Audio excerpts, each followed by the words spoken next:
नमस्कार, खबर उत्तराखंड में आपका स्वागत है। मैं हूं आपके साथ राजीव। खबरों के विस्तार में जाने से पहले एक नजर अब तक की सुर्खियों पर। उत्तराखंड को केंद्र सरकार का बड़ा तोहफा, कर हस्तांतरण में मिले 1244 करोड़, सीएम धामी ने किया आभार।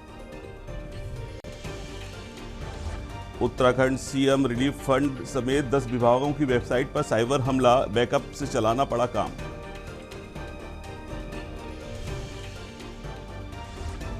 उत्तराखंड में सोलर प्रोजेक्ट टैरिफ विवाद, यूईआरसी ने यूरेडा से मांगा रिकॉर्ड 200 केवी क्षमता की 10 याचिकाओं पर हुई सुनवाई।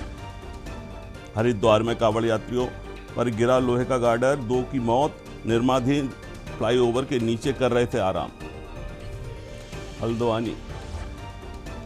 हल्द्वानी में बिजली कटौती पर कांग्रेस का प्रदर्शन, हेमंत साहू के नेतृत्व में पुतला दहन, बिजली संकट से जनजीवन अस्त व्यस्त। उत्तराखंड में 51 सड़कें बंद, सबसे अधिक पिथौरागढ़ जिले में 16 मार्ग बंद, उखीमठ चौपाला सड़क धंसी। आप देख रहे हैं के न्यूज, खबरों का सारथी। और अब खबरें विस्तार से।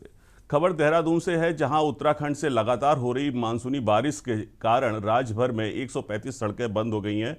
प्रशासन के रियल टाइम मॉनिटरिंग सिस्टम के अनुसार इसमें 104 सड़कें केदारनाथ क्षेत्र की और 31 सड़कें लोक निर्माण विभाग के अंतर्गत शामिल हैं। पीडब्ल्यूडी के प्रमुख अभियंता राजेश चंद्र शर्मा ने बताया कि भूस्खलन और स्लिप की आशंका वाले संवेदनशील स्थानों पर पहले से जेसीबी और अन्य मशीनें तैनात कर दी गई हैं।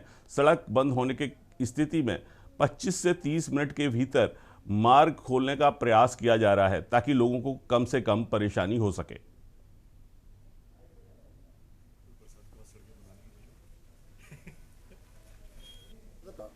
इस समय हमारे पास जो एक रियल टाइम हमारा रोड क्लोजर हमारा जो सिस्टम है, उसमें भी 135 सड़कें इस समय बंद हैं, जिसमें से 104 सड़कें जो हैं वो पीएमजीएसवाई की हैं। रेस्ट जो बचती हैं हमारी 31 सड़कें, उसमें हमारे जो जो पीडब्ल्यूडी का है उसकी सड़कें बंद हैं और 1-2 बीआरओ की सड़कें बंद। लगातार रेस्पॉन्स टाइम देखिए जगह जगह का है। ये रेस्पॉन्स टाइम ये रहता है हमारा कि हमारी जेसीबी ऐसे स्थल पे कितने में पहुंचती है, तो उसमें हमने लोकेशन भी ऐसे आइडेंटिफाई कर रखी है कि उसको 25-30 किलोमीटर ज्यादा ना चलना पड़े। खबर नैनीताल से है, जहां सरोवर नगरी नैनीताल में 1 अगस्त से माल रोड को नो हॉर्न घोषित कर दिया गया है। प्रशासन ने तल्ली ताल डांट से मल्ली ताल रिक्शा स्टैंड और मस्जिद तिराहा तक सभी वाहनों के हॉर्न बजाने पर प्रतिबंध लगाया है। नियम का उल्लंघन करने पर 1000 रुपये का चालान किया जाएगा। जिला प्रशासन सहित स्थानीय पुलिस ने लोगों व पर्यटकों को नए नियमों की जानकारी देने के लिए जागरूकता अभियान शुरू कर दिया है। एसडीएम नवाजिश खलिक ने बताया कि जिलाधिकारी की शिरकत के बाद प्रमुख स्थानों पर ऑडियो रिकॉर्डिंग युक्त कैमरे लगाए जाएंगे, जिसकी मदद से अनावश्यक हॉर्न बजाने वाले वाहनों की पहचान कर ई चालान किया जा सकता।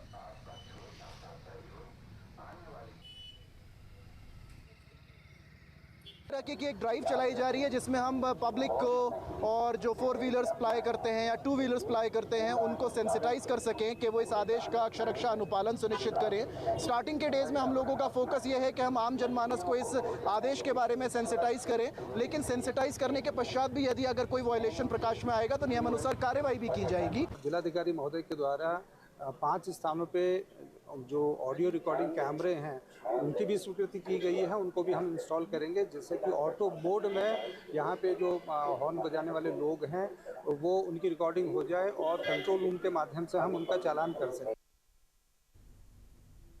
खबर हल्द्वानी से है, जहां शहर में लगातार हो रही बिजली कटौती के विरोध में कांग्रेस कार्यकर्ताओं और स्थानीय लोगों ने प्रदर्शन किया। कांग्रेस नेता हेमंत साहू के नेतृत्व में प्रदर्शनकारियों ने सरकार के खिलाफ नारेबाजी की और पुतला दहन कर अपना विरोध दर्ज कराया।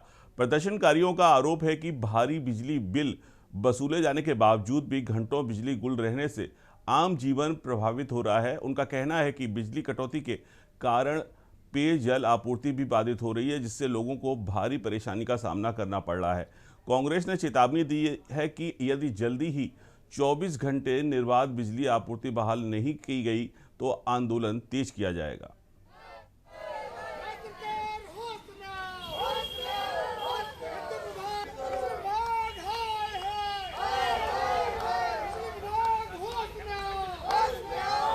वो भारी भरकम बिल आ रहे हैं, जिनके 200-300 रुपए महीने के बिल आते थे उनको उनके हजारों रुपए महीने बिल आ रहे हैं। ऊपर से डबल माल देते हुए बिजली कटौती हो रही है, जिसकी वजह से पानी संकट व्याप्त हो रहा है। उमस भरी गर्मी में कई घंटे की कटौती ऊर्जा प्रदेश में पूरा तरह से शर्मसार करने वाले कृत्य हो रहे हैं।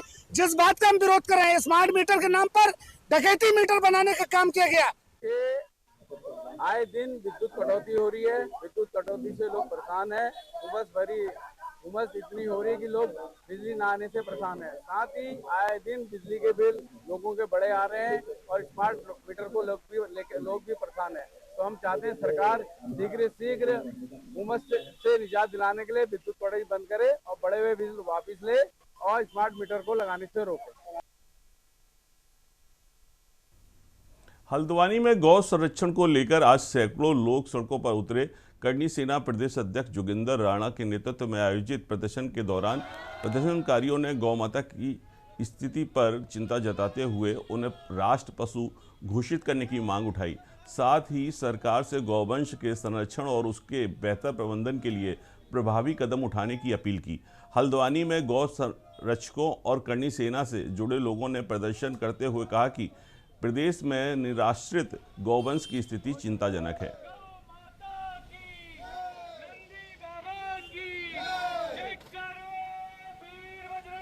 एक ही प्रकरण है जो गत कितने वर्षों से निरंतर चल रहा है।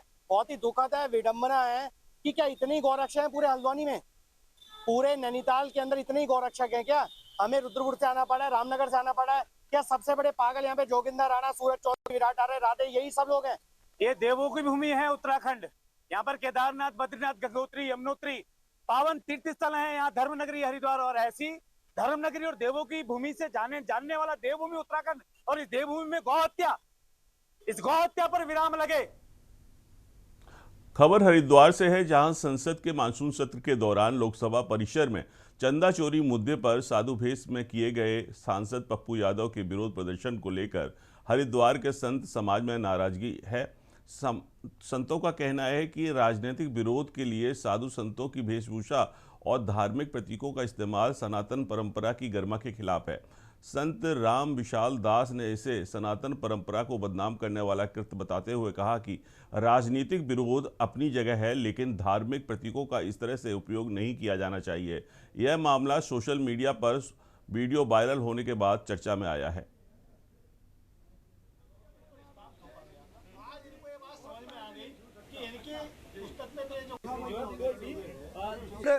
आज मैं भी उठाऊंगा जी यहाँ से, और मेरी पत्नी है मेरे साथ, और बाकी देखो बहुत मुस्लिम जुड़े हुए हैं हमारे साथ, जो कौड़ में हमारे साथ शामिल होंगे। कहाँ से कहाँ तक जाएंगे? ये यात्रा जाएगी जी हमारी हरिद्वार से गाजियाबाद तक। तो कोई धमकी भी आपको मिली होगी? देखो धमकी तो जब से मैंने सनातन में घर वापसी की, मेरे पर हमला भी हो चुका है, और धमकी तो मेरे पास तीर है। पाकिस्तान तभी कॉल आती है, मेरे पर मारने की धमकी दी जाती है मुझे। मैंने कोई किसी का बुरा नहीं किया। जब मैंने सनातन में घर वापसी की, मैंने इस्लाम के बारे में कोई गलत नहीं बोल लेते, ना कोई गलत विचार थे। भाई मेरा मन करा, मैं इस चीज से पीड़ित हो गया, मैं अपने सनातन धर्म में आया। एक्स मुस्लिम पद यात्रा निकाली थी, जो कि हमारे मेरा होम टाउन बिजनौर से हरिद्वार तक ये पद यात्रा हुई थी। और इस बार हम एक्स मुस्लिम कांवड़ यात्रा निकाल रहे हैं। और ये यात्रा जो है हरिद्वार चामुंडा घाट से ये यात्रा हम गाजियाबाद बुद्धेश्वर महादेव के मंदिर तक जाके समापन होगा। और इसका हमारा लक्ष्य उद्देश्य सिर्फ और सिर्फ इतना है, किसी का दिल दुखाना नहीं है। जैसे कि सनातन में आप सनातन को नहीं मानते, किसी देवी देवता को नहीं मानते, नहीं पूजते, ठीक है, तो कोई आपका गला नहीं काटता, कोई आपको काफिर नहीं कहता, कोई आपसे नाराज नहीं होता। लेकिन यहाँ तो अगर आपने 3 जुमे छोड़ दिए तो आप काफिर हो गए। हाँ, और अगर आपने कह दिया कि मैंने इस्लाम छोड़ दिया, मैं एक्स मुस्लिम हो गया, यानी मैं मुर्तद हो गया, तो सर तन से जुदा हो गया। तो हमारा केवल इतना सा उद्देश्य है कि अगर इस्लाम हमने छोड़ दिया है, जब भारत आजाद है, ये संविधान से चलने वाला ये देश है, तो हम क्यों अपनी मर्जी से नहीं जी सकते। देहरादून में हत्या के मामले में दून पुलिस ने त्वरित कार्रवाई करते हुए मृतका के पति और ननद को गिरफ्तार कर लिया है। कोतवाली डोईवाला में मृतका की मां की शिकायत पर पति, सास और ननद के खिलाफ मुकदमा दर्ज किया गया है। एसएसपी देहरादून के निर्देश पर क्षेत्राधिकारी डोईवाला के नेतृत्व में गठित विशेष टीम ने जांच के दौरान गवाहों के बयान और मृतका द्वारा अपनी मां को भेजे गए वीडियो सहित महत्वपूर्ण साक्ष्य जुटाए हैं। इसके आधार पर शनिवार को आरोपी पति सौरभ खत्री और ननद सुरभि खत्री उर्फ चारू को हरवाला स्थित उनके आवास से गिरफ्तार कर लिया गया है। पुलिस मामले की अग्रिम विवेचना कर रही है। देहरादून में एक महिला की जो शिक्षिका थी और अपने पारिवारिक प्रताड़ना से परेशान होकर उसके द्वारा एक आत्मघाती कदम उठाया गया था और जिसका वीडियो उसने एक मीडिया प्लेटफॉर्म पर अपलोड भी किया था, उसको लेके तरह तरह के समस्त देश से प्रतिक्रियाएं भी आई थी और निश्चित तौर पर उत्तराखंड में काफ़ी लोगों का इस पर रिएक्शन था। इस मामले की गंभीरता को तत्काल देखते हुए इसमें अभियोग पंजीकृत करते हुए इसकी विवेचना सर्कल अफसर डोईवाला द्वारा की जा रही थी। लश्कर पुलिस को आज बड़ी सफलता हाथ लगी है। पुलिस ने भैंस खरीदने आए एक व्यक्ति से लूट की घटना को अंजाम देने वाले आरोपियों को गिरफ्तार कर लिया है। लूट की घटना बीती 14 जुलाई को हुई थी। पीड़ित द्वारा लक्सर पुलिस को 4 लोगों के खिलाफ तहरीर देकर कार्रवाई की मांग की गई थी। पुलिस द्वारा मामले की गहनता से जांच की गई तो मामले की मास्टरमाइंड महिला निकली, जिसे पुलिस ने पहले ही पकड़कर जेल भेज दिया था। आज सभी चारों आरोपियों को गिरफ्तार कर लिया गया है। लश्कर पुलिस क्षेत्राधिकारी ने पूरे मामले की पुष्टि की है।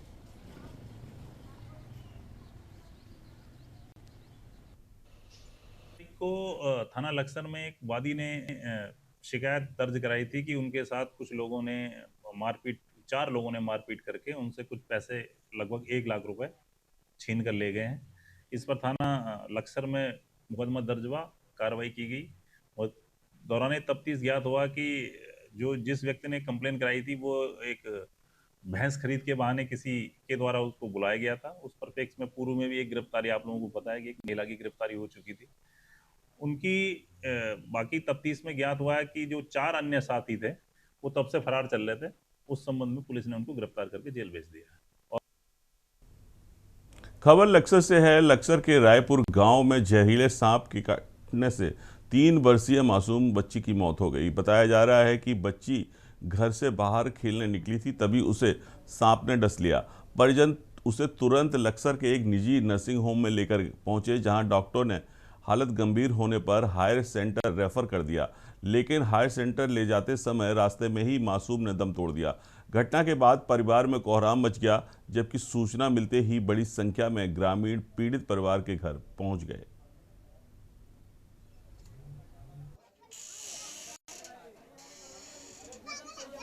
ठीक है जी, मेरी लड़की को सांप ने काट लिया। हम वहाँ से लेकर हम वहाँ भी लेकर गए डेरिया गाँव। ठीक है जी, वहाँ ने दवाई करे। इसके बाद फिर हम यहाँ भी आ गए पप्पू के हॉस्पिटल में। यहाँ भी सब कुछ करा पर उसमें कुछ ही नहीं आता। लड़की का नाम अनाबिया, रायपुर गांव है, तहसील लक्सर। ये 8 बजे के लगभग वहीं ये खेत के पास रहते हैं और खेत के पास मुंजी थी। मुंजी कटी, उसमें सांप निकल के इनके घर में आकर बैठ गया। इन्हें पता नहीं लगा, लेकिन जैसे ही बच्ची को काटा तो इन्होंने सांप को देखा मौके पर। ये सांप ने काटा, कल मुंजी कटी थी और मुंजी में से सांप जैसे निकल गया तो घर में बढ़कर बैठ गया और लड़की जैसे वहाँ गई तो उसके पाँव पर उसने सांप ने काट लिया रात 8 बजे। हाँ दिखाई, क्या नाम है उस गाँव का? अरे वो डेरियो ले गए थे। फिर पप्पू के यहाँ ले गए, अविनाश के यहाँ ले गए। हरिद्वार में आयोजित युवा शक्ति संवाद कार्यक्रम में मुख्यमंत्री पुष्कर सिंह धामी ने युवाओं से सीधा संवाद किया। गुरुकुल विश्वविद्यालय के सभागार में आयोजित कार्यक्रम में सीएम ने शिक्षा, रोजगार, कौशल विकास, स्टार्टअप और नवाचार के जरिए युवाओं को आगे बढ़ाने पर जोर दिया। मुख्यमंत्री ने कहा कि राज्य सरकार का लक्ष्य युवाओं को आत्मनिर्भर बनाना और विकसित उत्तराखंड के निर्माण में उनकी भागीदारी सुनिश्चित करना है। उन्होंने नकल विरोधी कानून का जिक्र करते हुए दावा किया कि इसके बाद बिना पर्ची और बिना खर्ची के 34,000 युवाओं को सरकारी नौकरी दी गई। वहीं हरिद्वार पहुंचे मुख्यमंत्री ने संसद में सांसद पप्पू यादव के साधु भेष वाले प्रदर्शन को लेकर भी निशाना साधा और इसे सनातन परंपरा को बदनाम करने की कोशिश बताया।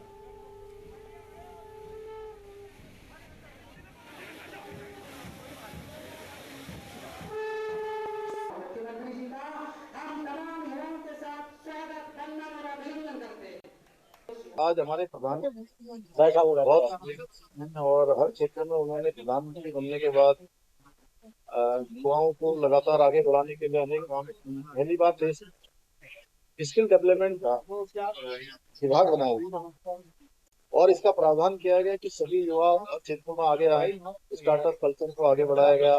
आज भारत पूरी दुनिया का तीसरा सबसे बड़ा इकोसिस्टम वाला देश है और राज्य के अंदर भी चाहे वो साइंस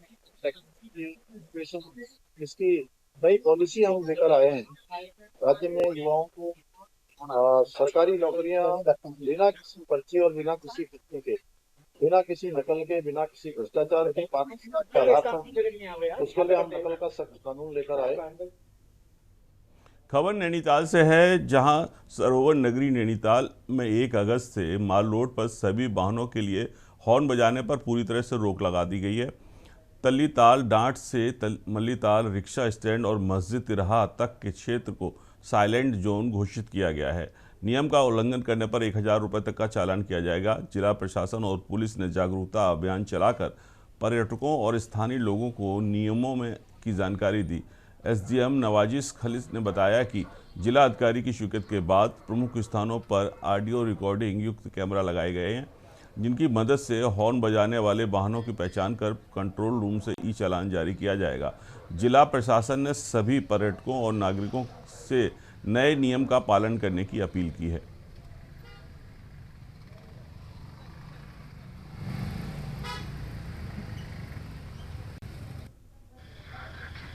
तरह की एक ड्राइव चलाई जा रही है जिसमें हम पब्लिक को और जो 4 व्हीलर्स अप्लाई करते हैं या 2 व्हीलर्स अप्लाई करते हैं उनको सेंसिटाइज कर सकें कि वो इस आदेश का अक्षरशः अनुपालन सुनिश्चित करें। स्टार्टिंग के डेज में हम लोगों का फोकस ये है कि हम आम जनमानस को इस आदेश के बारे में सेंसिटाइज करें, लेकिन सेंसिटाइज करने के पश्चात भी यदि अगर कोई वायलेशन प्रकाश में आएगा तो नियमानुसार कार्रवाई भी की जाएगी। जिलाधिकारी महोदय के द्वारा 5 स्थानों पे जो ऑडियो रिकॉर्डिंग कैमरे हैं उनकी भी स्वीकृति की गई है, उनको भी हम इंस्टॉल करेंगे, जिससे कि ऑटो बोर्ड में यहाँ पे जो हॉर्न बजाने वाले लोग हैं वो उनकी रिकॉर्डिंग हो जाए और कंट्रोल रूम के माध्यम से हम उनका चालान कर सकें।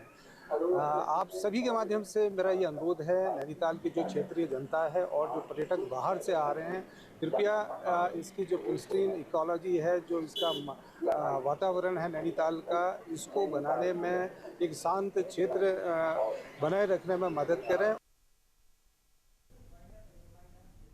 फिलहाल उत्तराखंड खबर में इतना ही। आप बने रहिए हमारे साथ, देखते रहिए के न्यूज़। नमस्कार।